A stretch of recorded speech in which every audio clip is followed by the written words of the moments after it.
Welcome to the NBA Coast to Coast podcast brought to you by thelines.com. Coming to you from the West Coast, Josh Lander, joined by my guy, Nate Weitzer, on the East Coast. And it is Tuesday night in the NBA. We've got a 7-game slate to talk about with you guys. In this video, we're taking a look at Utah playing host to the Cavaliers, the return of Donnie Mitchell. Also got another game video up for you and our player props, so make sure to like and subscribe to that page. Also want you to head to thelines.com. You can check out all of our great written content up there and use that odds finder tool that we have so you can make sure you're getting the best juice back on all these sports books offering you guys NBA bets this season. Nate, let's go ahead and get into this little slate here and then talk Yaz and Cavs.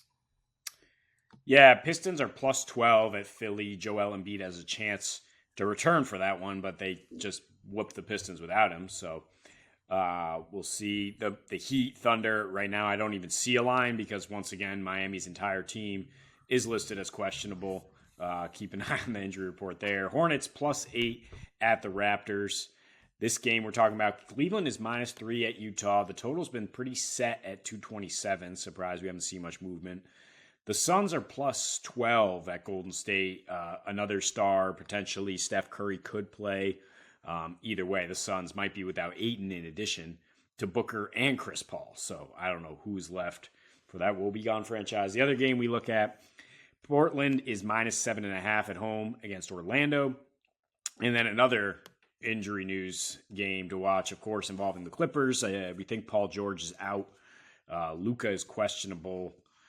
So that's pretty much a pick'em. Dallas at the Clips. Cleveland at Utah. I would have thought this would be getting bet up, the total. I mean, fair enough. The Cavs do play pretty low-scoring games on average, and certainly on average on the road. They score less. Their defense is still pretty good. They can't really throw water in the ocean from three. I mean, that's the thing, though. They struggle to shoot from three. They have bad spacing with Mobley, and when they play Okoro or Lamar Stevens at the three, they have really bad spacing. But this matchup is just fine for that. If you don't hit threes against Utah, you can go inside. This is a team that gives up the second most paint points at home, second highest percentage of points on twos, the most free throw attempts at home. And Cleveland's kind of picked it up on the road offensively, scoring 111 with a 119 rating and getting 21 free throws in their last 6 road games here. And of course, now they have Donnie Mitchell in his revenge spot, and they have Darius Garland. And when they have both those guys, they're scoring 116, including a 122 outing against Utah. And that game was a game the Jazz didn't come along because of their own road struggles. And we've covered that extensively every time we seemingly talk about the Jazz.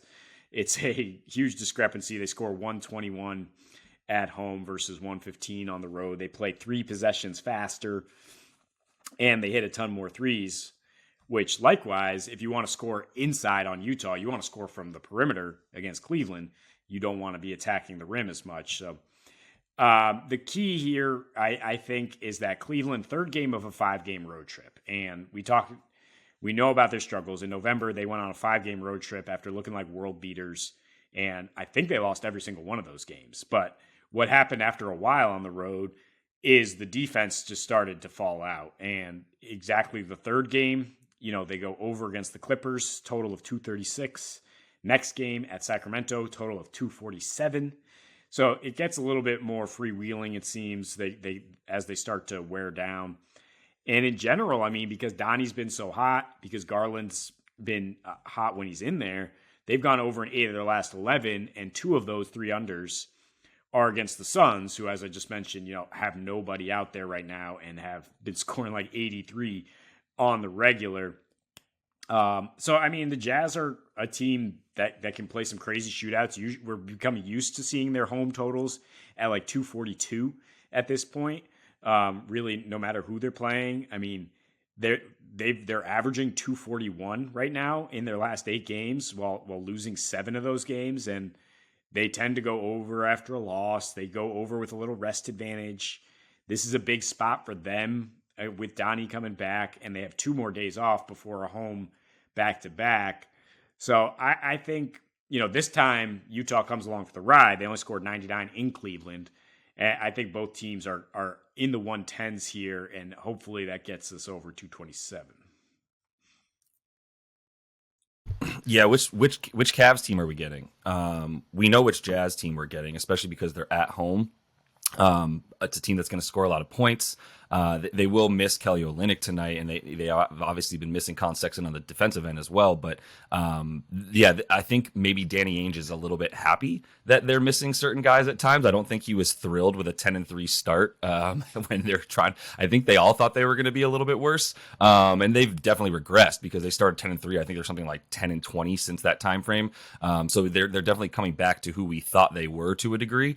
But I think what's interesting is, even though, first of all, they're still scoring 115 points a game on the road. So like the Jazz are a team that play a very specific type of way with Lauri Markkanen, who I finally heard the absolute best nickname for, the finisher with two N's. High quality nickname for him. I can't believe it's the first time I heard it was yesterday.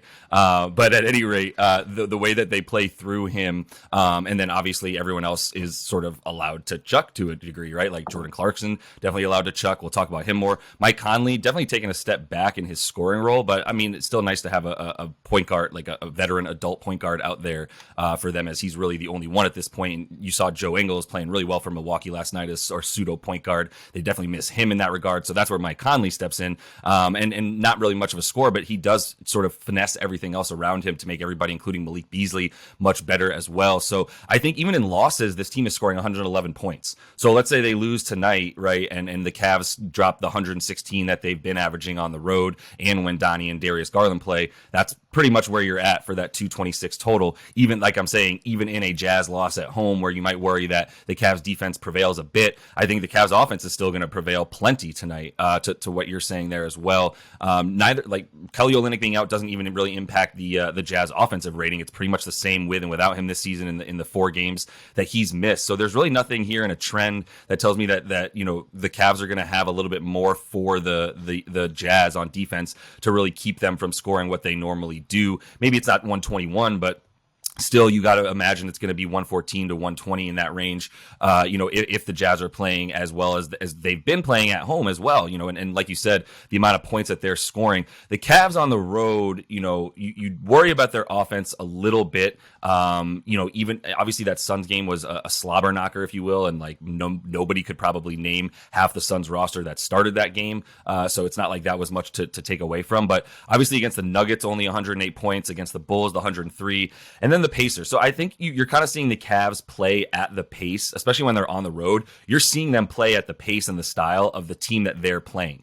They've gone over against teams like the Spurs on the road, like the Pacers, and like the Timberwolves, and they've gone under, when they're playing teams like the Suns. Obviously, the Nuggets, they were missing guys, and the Nuggets are still maybe the best team in the league right now. But then talk about the Mavs under, Raptors under, and et cetera, right? Bucks under. So like the teams that play defense in this league are the ones that the Cavs are sort of playing at their style of play. The teams that are playing at the Jazz pace of play, right, like 100 to 103, that's where the Cavs are going over as well. So I think they're sort of taking on almost the identity, and maybe that's a nod to their versatility, right, because they can play inside and out so well. But at the end of the day, the strength of this team is going to be the guards scoring, and those big men really, when they can dominate their matchup, they also thrive, right, when they're playing against teams who are not solid down low in the paint, who can't hang with Mobley and Jared Allen. That's where the Cavs are thriving even more so. So it does feel a little bit like they're primed for a win in a matchup tonight where they should be dominating everything down low, and then everything outside on the wing is pretty much even Steven between these two teams. I don't really want to pick a winner in this one. I guess I would slightly lean towards Cleveland. I do just want to hope that the revenge narrative we have on both sides, let's not forget, inspires some good shooting, some aggressive play. And, the Cavs are actually dead last in 3-point percentage allowed in their last 3. They're 28th on the road versus average at home. So Utah, Jordan Clarkson and Markkanen can both get it going from deep. Clarkson in his last 4 at home, hitting 5 threes at 47%. And both those guys, while the team only scored 99, both those guys had 47. And we're having pretty good games from an efficiency standpoint, 45% in Cleveland. This is a different team at home, Utah. This is a different team when Mike Conley's right. That's kind of why the bottom fell out for them, is because he missed a little bit of time.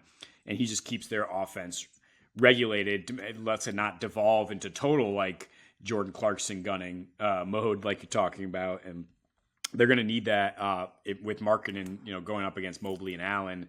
He might not be quite as productive, but we haven't really seen him struggle against anybody. And the Cavs offense is exactly like you said. Yeah, I mean, when they face like a Milwaukee, a Toronto, it's going to be in the 107 range or lower. But I looked through that game log with Donovan Mitchell and Garland, and they're much closer to 120 against any team that isn't, elite defensively. Obviously, we know what Donnie can do with the 71-point game. And he basically rested, kind of looking ahead to this one, played one against Phoenix, but he's coming into this one. He does not want to have a dud in his first trip back to Utah. And as he goes, often the Cavs offense goes. Yep, 100%. I mean, he sat against the Nuggets and Garland sat against the Suns. So it was kind of like, your turn, my turn against in a game that they probably weren't going to win in Denver, and then a game that they knew they were going to win in Phoenix, especially with Chris Paul and everybody else sitting. So, this is a pretty prime opportunity for points. I do think 226 does remain a little bit low. Just really need that Cavs offense to do what it does when it has both those guards in the backcourt. So that's all the time we have for you guys in this one. Make sure to like and subscribe to that page. Continue to follow along each and every weekday with us. And until we see you next, happy betting.